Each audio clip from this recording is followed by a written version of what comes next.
Something very interesting comes up when you read the Rambam's categorization of mitzvot bein adam lachavero, interpersonal mitzvot. He lists 4 categories of mitzvot in Chot Avelut, the laws of mourning, chapter 14. He has visiting the sick, comforting the mourners, welcoming guests, and making a bride and groom happy. Out of the 4, he says 1 rises above all the others in terms of its importance. Now, if I were to pose the question to you, which one is it? I think many who are listening to this would answer with different answers. You can make a good argument for each of them.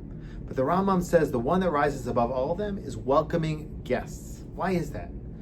The Rambam brings our Parshat Vayera, as a proof text. He says that when Avram was speaking to Hashem, guests passed by, it's in our Parsha, and Avram left Hashem's presence to go welcome the guests. And our sages teach from here that greater is welcoming guests than even receiving the Shekhinah, the divine presence. But what's the rationale behind it? Why is it better? So 2 answers could be offered. One is that welcoming guests is a proactive mitzvah. You call them, you reach out to them, you invite them into your home. The other mitzvot are reactive mitzvot. When someone's sick, you go visit them. When someone passed away, you comfort the mourner. A bride and groom getting married, you go celebrate with them. The mitzvah of welcoming guests involves you creating the mitzvah, you reaching out to them and inviting them into your home. Another explanation is that the mitzvah of welcoming guests involves more sacrifice, perhaps, than the others. All the others involve you going to the location of the mitzvah and then heading back to your home. You visit the sick, you comfort the mourner, you make the bride and groom happy, and then you head back to your home. But welcoming guests is actually in your home. There's nowhere you're going to go. It's in your home.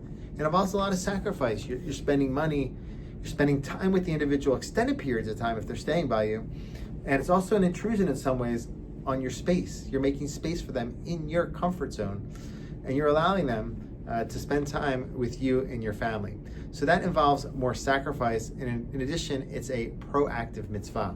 So when we think about mitzvot that we could do to make the world a better place, this is the top one that we should be doing, according to the Rambam. So let's put our energy into it, get involved in welcoming guests. The mitzvah is really not just with those you're comfortable with, but really with those who are in need. That's the main way to perform the mitzvah.